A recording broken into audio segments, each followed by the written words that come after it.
Modeling, Scott, for how I would like to check in. Um, I would say that about a week ago, I was feeling scared and uncertain and even sad, even regretful, because I was needing clarity and understanding. I was needing um,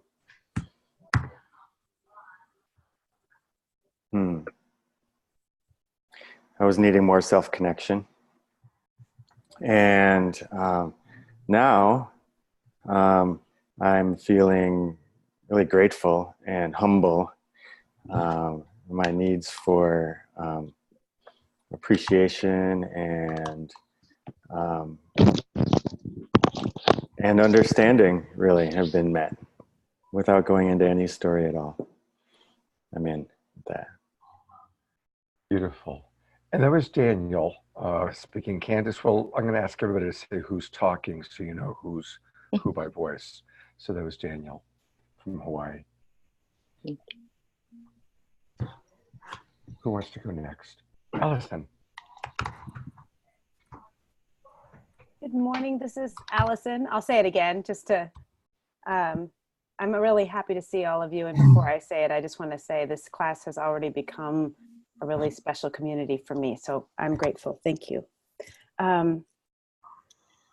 This morning I was feeling frustration and confusion and a little bit of sadness because my need for mutuality and cooperation and partnership was not being met. And once I was able to express that and also to share empathy with my partner, I felt just a huge sense of relief. My need to be understood, I think, supersedes almost all of my other needs. I want to be seen and understood. And as soon as those needs were met, I was able to explore why we were struggling with our communication. And I think both of us felt heard. So I'm grateful for that. And I'm grateful for this class. Thank you, Allison.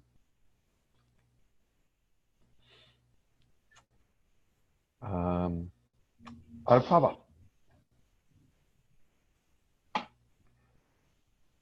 Hi, I'm Anupama. Yeah, I also see whenever I'm asked to say how I'm feeling where I have some fear comes in. Just growing up as this child of an alcoholic, it just was never safe to have feelings. And it's just shocking.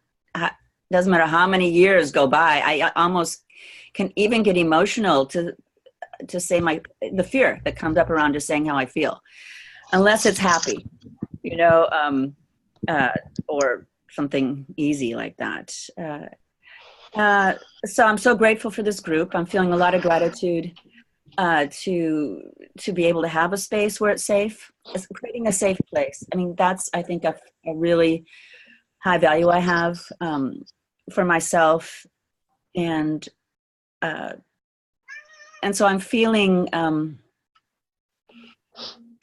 right now I'm kind of feeling excited for this chance to be able to share feelings, I guess, and grateful for the group. And also some sadness around not being, about being misunderstood, and some overwhelm and some confusion. And I'm needing clarity and acceptance. And a lot of gratitude. Thank you. You know, Anupama just brought up something that's such a significant thing for us to remember, which is that we live in a culture that uses terms like bad feelings, negative emotions. The idea that what's uncomfortable, our uncomfortable emotions, are bad or wrong. And it's like a cultural epidemic. And so as compassionate communicators, one of the most important things, and it's a famous line from Love Coach Academy, all emotions are welcome. All feelings are welcome. There's no such thing as bad feelings. There's uncomfortable feelings. And I'm really appreciating what Anna Prabha brought up about how, even as an adult, the trauma of expressing an uncomfortable feeling.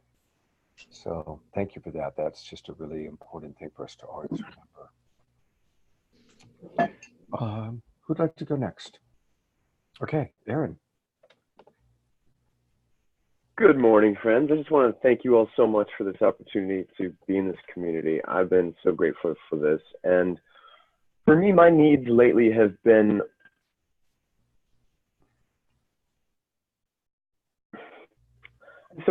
a collective awakening process here on Earth. I feel like there's been a need for more of what we've got going here.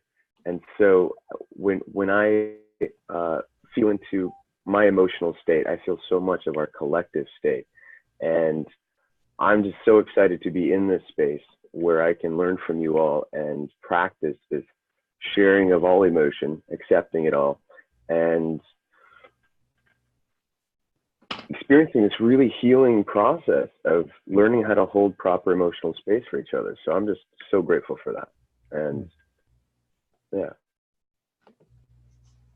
Thank you, Aaron. Thank you very much. Mm-hmm. We have a new member of our class who I want to welcome. It's my friend Sabrina. And I've known Sabrina for many, many years. She actually came out to a Love Coach Academy retreat or two. And Sabrina, I'm going to put the spotlight on you so we can welcome you. Maybe you can unmute yourself. Yeah, you are. You're unmuted. Yeah, there we go. So welcome, Sabrina. Hello, Candace. I'm Sabrina. I heard you before, and I wanted to make sure I said my name. When someone had mentioned the worksheet from last week, I was not here obviously last week either. It was the needs worksheet, and I was very excited. So I'd like to hold something up that we have in our house, which is empathy first. I have two daughters. They're 14 and 15. And my knowledge with Scott Katamas has made my job parenting, which is a wonderful job to have, so much better. So as I was listening to everyone, my feelings today are blessed, grateful. I'm excited.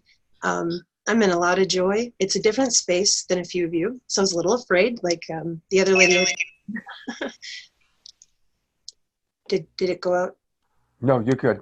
That was just somebody coming in. The other lady had mentioned, being happy, being a bit easier and more acceptable. And I'm listening to these tremendous souls express sincere and serious, complicated emotions. And it's fascinating. And I'm listening, I'm like, wow. So I'm excited. I'm happy to be here. And my needs are being met. So thank you, all of you.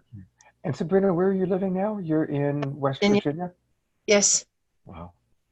Okay, wonderful. Welcome. Let's all twinkle Sabrina. We have another new member of the class, and that's Deborah Haviland, who is a returning person who did Relationship Essentials. Deborah, just so you know what we're doing, people are expressing briefly feelings and needs, what they're feeling, what they're needing, not with story, but just what they're feeling and needing. And likewise for Victor and for Mandy, we'll call on you in a little bit, but everybody's just in 60 seconds or less expressing what they're feeling and what they're needing. And while you guys kind of drop in and acclimate to the class, Candace, would you like to express your feelings and which needs are being met or not being met? I'd like to. I'm just nervous because I have so many. I'm just like, I'm gonna do it wrong. I am feeling just really scattered and like fragmented. And my need for understanding myself and my life is just not super clear right now. And yeah, I usually, my need to feel good about myself. My just yeah. My need to feel a certain sense of normalcy is not so prevalent. So yeah. Thank you. Mhm. Thank you. Allison just gave you a cyber hug. Thank you. So much. I probably will have to leave maybe 15 minutes early. I'm gonna try to hang in as long as I can, but I may have to dip out early. All right. So we still haven't heard. Laura, did you go? When I came, I saw Rob. Laura went. Okay, great. So we still need to hear from Deborah, Victor, or Mandy. Deborah, would you be willing to go next? Okay. Hi, everyone. I listened to all of your beautiful sharings about your spiritual path, and it's very beautiful. I am feeling really peaceful right now. It was a hard week at different times, but right now I feel very peaceful, and my needs are met to be on the class, and that that you, Scott, figured out a way to get online so that we could have this class at this time. And just looking out over nature and seeing these deer in my garden. And anyway, lots of love to you all. I will listen deeply and share more in the course of the class. And I'm almost wondering if you're Allison Dance from my early days of dance in Boston. You are? Oh no, different. Okay, anyway, but I've been a dancer my whole life, and that's one of a big part of my spiritual path. Thank you. May I respond, Scott? Yeah, sure. Okay. That's interesting. I didn't know there was another Allison Dance out there in Boston, but I am, lifelong dancer, and I'm so glad we share that. So I won't say anything else because I want to keep my need for efficiency is going to be met by me not talking too much. And yeah, I'm a lifelong dancer, so we'll share that over time. Thank you. Awesome. You can both lead a dance experience when we have our Love Coach Academy retreat. Okay. Yeah. All right.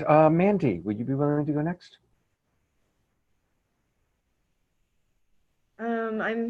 I'm feeling good. I'm feeling like I'm in a good place. I'm feeling gratitude. Just definitely thankful for having love in my life. I was thinking about it this morning. Like, interestingly enough, at my age, I had actually reached a point where I felt like I had reached a threshold of, I have everything I need. I have all my needs met. I have abundance of clothes and this and that and blah, blah, blah.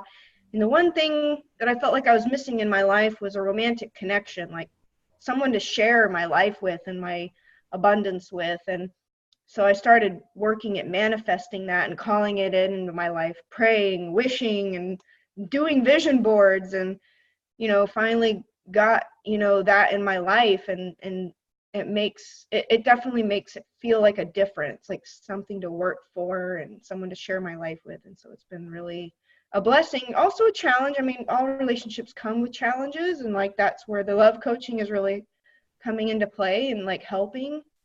So yeah, I mean, I just feel gratitude for that. I feel like there's something about love that makes life feel more complete. Mm. And it's like you said in that study about like all the near-death experiences, like the whole purpose of life is learning about love and how we can be more loving and love more unconditionally like God does. Beautiful. Thank you. Thank you for that, Mandy. That's beautiful. Twinkle. And if we didn't twinkle you, everybody gets twinkled, which is sometimes we remember and sometimes we don't. Welcome, Michaela. People are expressing feeling, just briefly, what they're feeling, which of their needs have been met, or if it's an uncomfortable feeling, which of their needs have not been met. And we've got two people left, Victor and then Michaela. Victor, would you be willing to go next?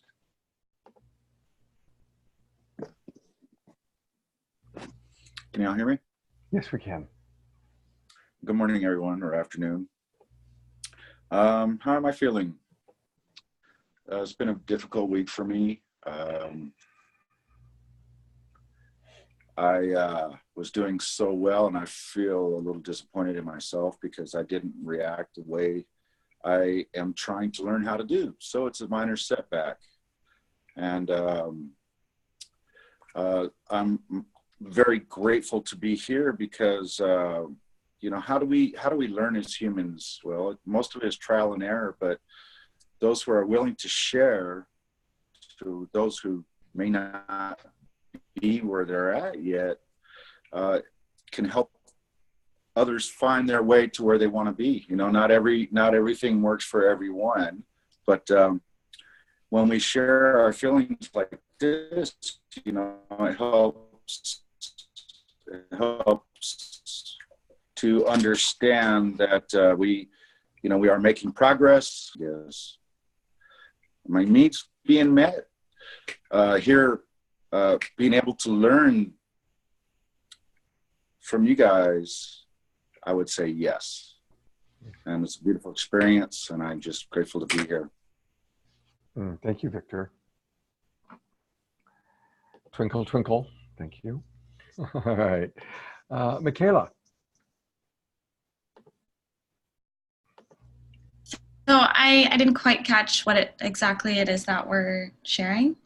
Just briefly, right in this moment or today, what have you been feeling and which needs have been met or not met? Right. So okay. It's connecting feelings with needs.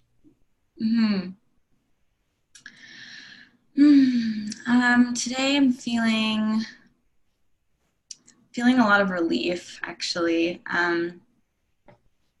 I've been kind of dealing with a really massive decision in my life. To keep it short, I'm in the process of becoming a permanent resident in Canada, and there have been some bumps along the way, and it was looking like I might have to go back to Washington, where I used to live. And just been trying to get clear on like what is the right decision for me, and some clarity really came through for me yesterday to stay. So I'm feeling really clear, and it's really meeting my need for like, how do I put this? Stability and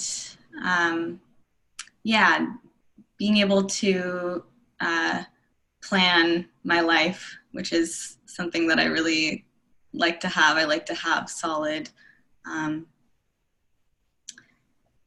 just knowing what I'm doing and what my next steps are. So, yeah. Beautiful. Thank you. Yeah.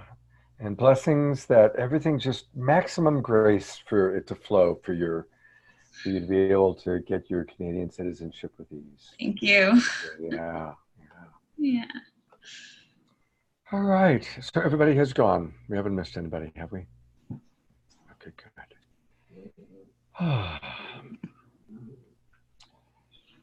So, because almost all of you are love coaches or moving in the direction of love coaching, and even if you're not, learning how to speak in the language of feelings and needs, learning how to listen in the language of feelings and needs is absolutely foundational to our work. And actually I had a whole other thing I was going to do today, but since we went in this direction, and thank you Anaprabha and Adrian and everybody else for kind of pulling it together during my internet snafu. I want to just briefly talk about why this is important, and then we're going to do a practice going further into it. People argue over the strategies to get their needs met. The genius of Marshall Rosenberg includes that he realized that everything we do, even if it's something that has really hurtful consequences, is a strategy to get our universal human needs met. And so it takes us out of the judgment and into compassion. Out of judgment into compassion. I think my favorite Marshall quote is, even the most horrific crimes are tragic attempts to get precious needs met. I'm going to say that again. It's like worth memorizing. Even the most horrific crimes are tragic attempts to get precious needs met. Now, of course, we're not condoning the crime, but we're recognizing that all of us are trying to get our needs met. And so, to give you an example of this, I want to ask each of you to think of something you've done in your life that you really regret. Pick like the most regrettable thing you've ever done. Okay, and take a minute. If you need to close your eyes, you can close your eyes.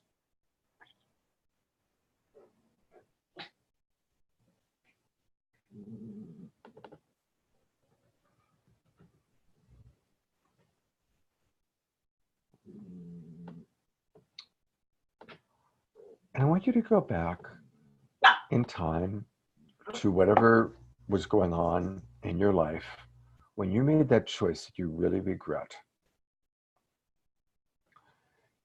And I'm going to pull up the list of universal human needs. That's my dog wanting to play. Can you all see that list?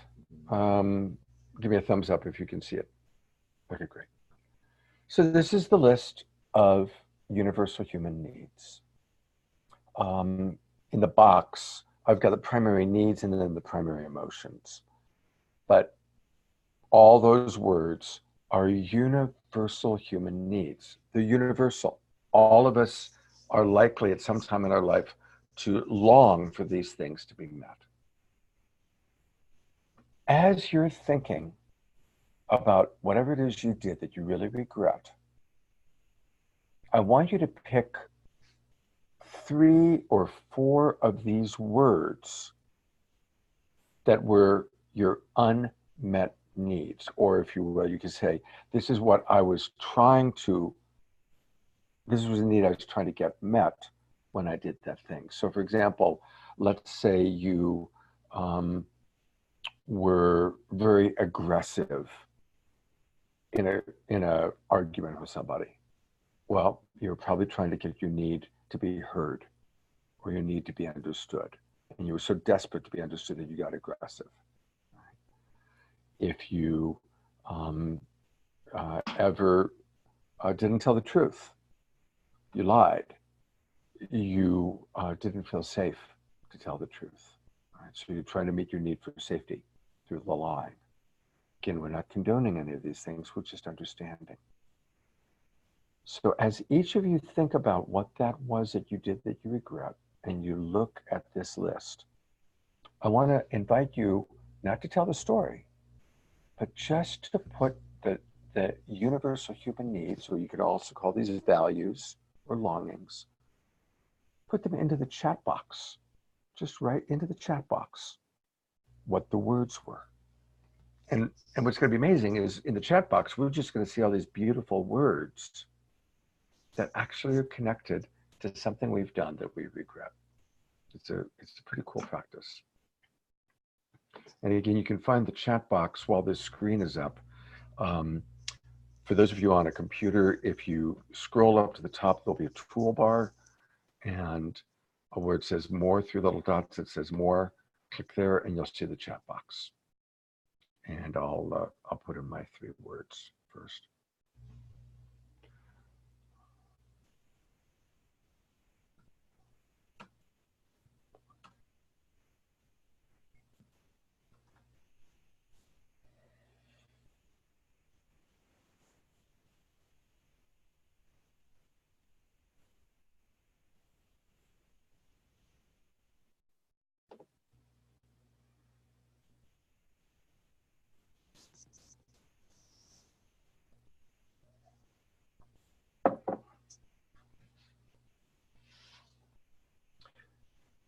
Again, as you're thinking about whatever it is you did that you regret, which of these needs were you trying to meet?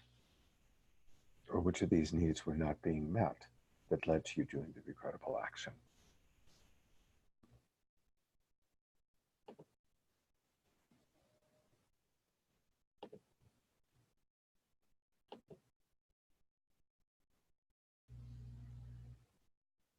Hmm.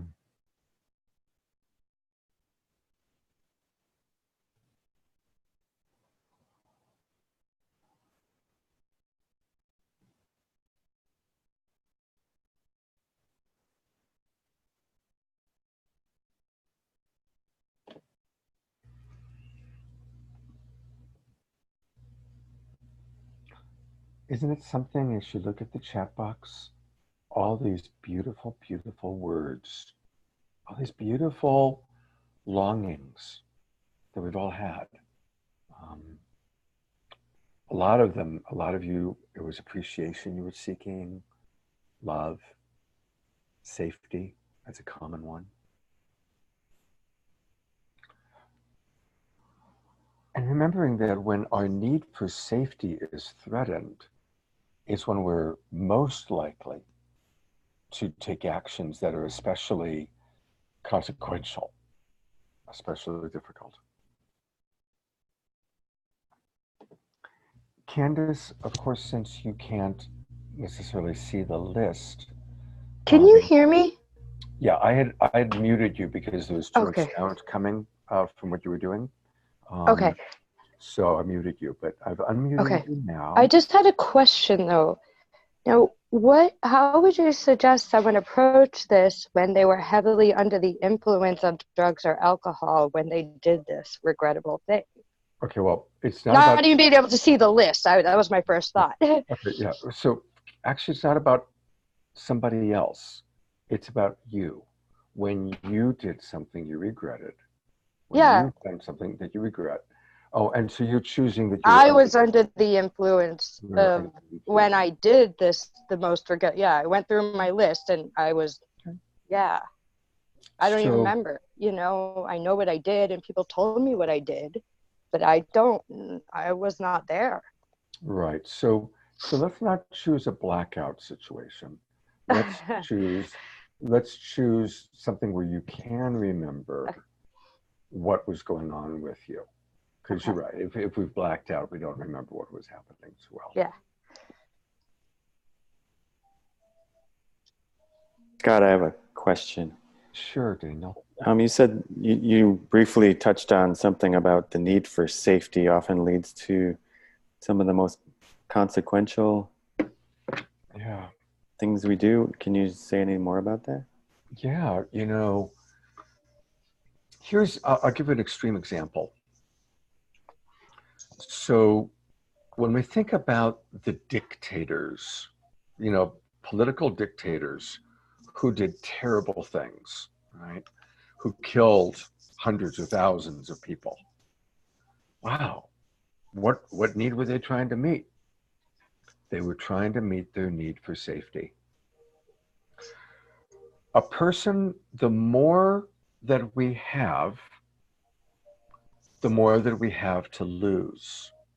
That's why people that have a lot of money or a lot of companies or businesses or a lot of power tend to be very controlling, because the more that we have, the more we have to lose. And control is a very typical human strategy for safety. Now, again, we don't condone it, right? But it helps us to understand. So if there's anybody in your life, you're probably not having to deal with Muammar Gaddafi or, a political dictator. But most of us know people in our life that we go, oh my God, he is so controlling. She's so controlling. If you want to drop into compassion, ask yourself, what are they trying to keep safe? Is it their money, their power, their job, their position of authority? All of those things are what people want to keep safe and are likely in the need for safety.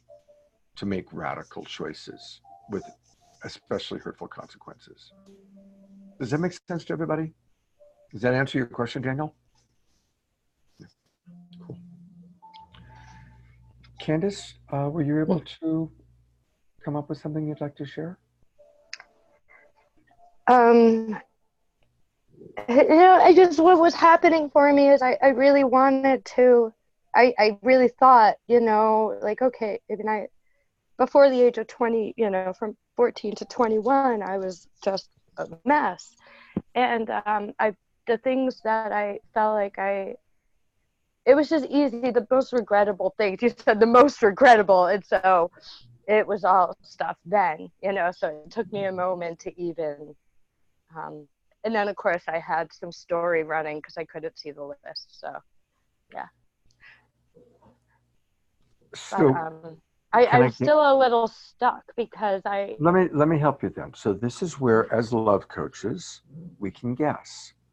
Now, all I've heard between 14 and 20, a lot of drugs, a lot of alcohol, and that's crazy time. Mm-hmm. I'm guessing that some of your universal human needs were meaning of self, right? You're seeking to understand yourself. You were probably seeking connection. You might have been seeking self-worth and self-understanding. Right? The one particular one I thought of was, it's definitely a need for self-worth, value, for sure. Yeah. I don't know. Like thinking about making a conscious decision when I wasn't making conscious decisions is just very hard. Yeah, but that's the thing. A lot of the time, it's not conscious. No. Deep down, we're just so desperate for self-worth or to be heard or to be connected, and we don't even know that that's what we're needing. It's not conscious, but that if you dive deep enough, and as coaches, that's what we help people to do, is to understand, to go beyond their strategies, beyond the choices and behaviors that they made, beyond the habits. What are the universal needs driving that?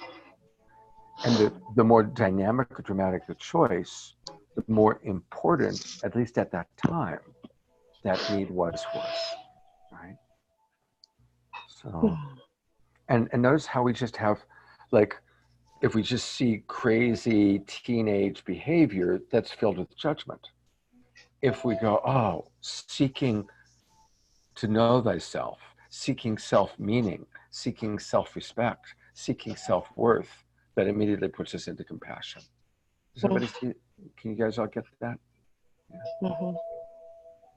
So we're going to continue this practice through breakout groups. And what I'm going to do is I'm going to put you each into breakout groups of twos. And what I'm going to ask is each of you is going to tell a story, and the other person is going to guess what you were needing, what needs you were trying to meet.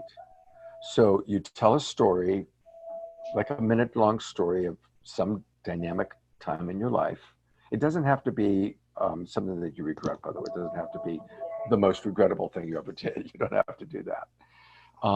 But a dynamic time in your life, and you just tell the story, and the person listening is going to guess or imagine what the unmet needs were, or what the needs were that were driving you. Okay, so I'll keep this. In a moment, I'll go back up to the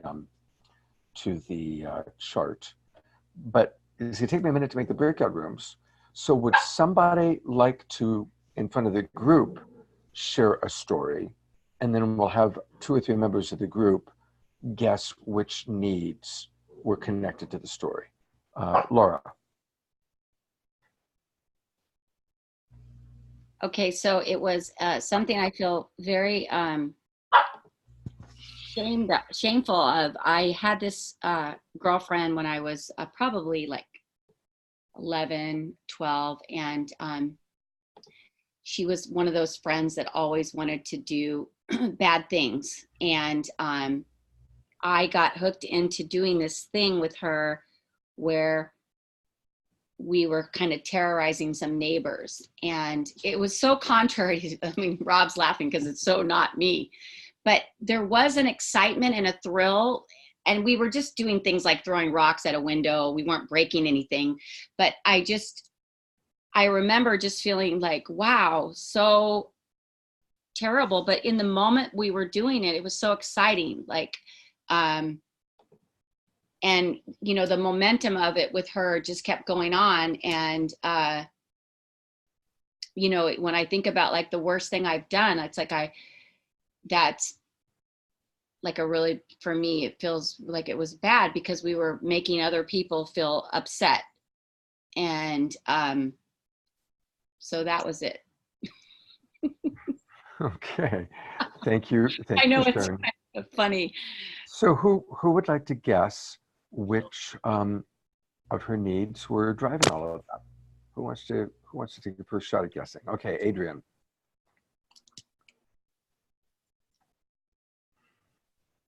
Well, you know, interestingly enough, you know, the first thing that came alive for me hearing your story was the need for safety. And of course, I think safety is the most potent underlying need that we have. But I know that like when we're in a peer group situation, to participate in something with our peers so that we're accepted. So there's another one, feeling accepted, feeling a sense of belonging, ultimately so we can feel safe within our group situation. I know for myself, I've done things that are totally against my values, even as a young person, so that ultimately I feel safe because I'm have belonging and connection. So yeah. Yeah. That feels right. Because I just got so lost in it, and I thank God it didn't go on very long, and nothing really bad happened. But it was just like, wow. Yeah. Good job, Adrian. Somebody else want to also guess anything else? Mandy. I think I've just picked up her need to like fit in, like inclusion, acceptance. Like she wanted to fit in with this girl and, you know, have a friend and do whatever she was doing. Yeah. Mm-hmm. Exactly. Acceptance, connection. Yeah. Excellent. All right. Well, good job.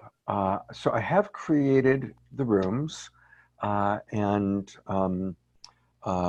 so remember that you need to click join room when it comes up. And let's do a perfect timing. We'll do this practice and then we'll take our break. So it's 11 o'clock, and I think we can really do this in about, let's say 6 minutes. So you'll have 6 minutes. I will bring the sheet back up if you guys need to see it. I'll also send it to all of you right now in the Facebook private message thread that we all share. And okay, so there's the list of universal human needs if you need to look at it. I'll also send it to you in the Facebook private message thread, and we'll all see you in 6 minutes.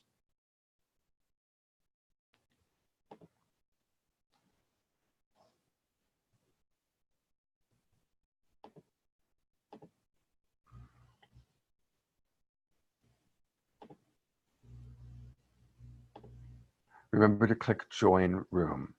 You gotta click join room to get in there.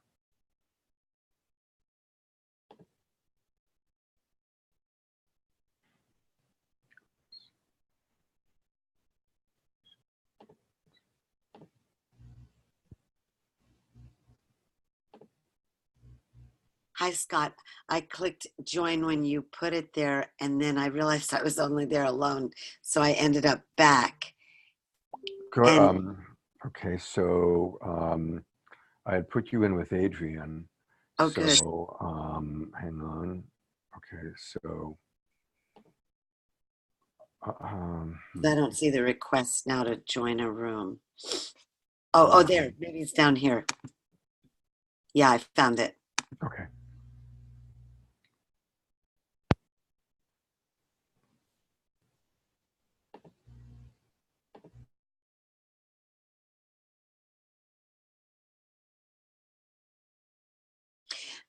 Scott? Hey, Scott, I'm in a room alone. I'm sorry, but I'm in a room alone somehow. You should be with Adrian. I went there and I was hanging out there and sorry, you've dealt with a lot. I have empathy for all the technology you've had to deal with this morning. Well, maybe Adrian. Maybe Adrian didn't, because you didn't show up. Maybe he didn't go. No. Yeah, I mean, definitely how you both. Next time I'll just stay there, even if I get there first. I'll just stay there. Yeah, So that's a good idea. that's a better idea. I'm going to try texting him. Okie dokie. Shall I just go back to the room and wait for him? Yeah, that's a good idea, Deborah. Okay. Thank you, Scott. I really appreciate being here. Thank you. Yeah, glad you're here.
Okay, Adrian, I just popped you back into room 8.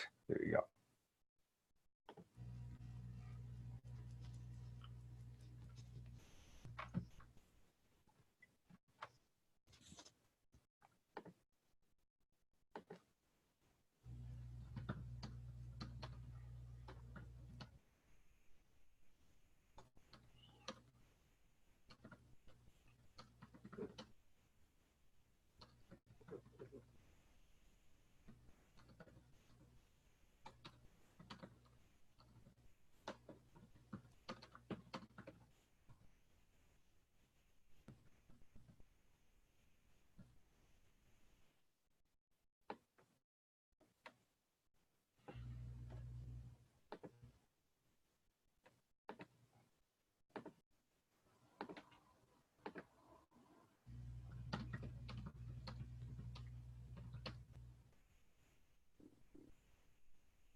don't be overwhelmed by the client intake form, comma.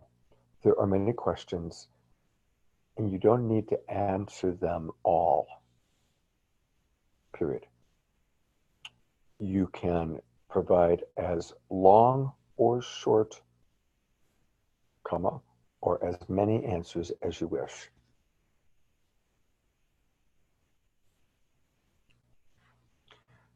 Some people love filling it out and go to great depth, comma, and others can feel a bit overwhelmed by it.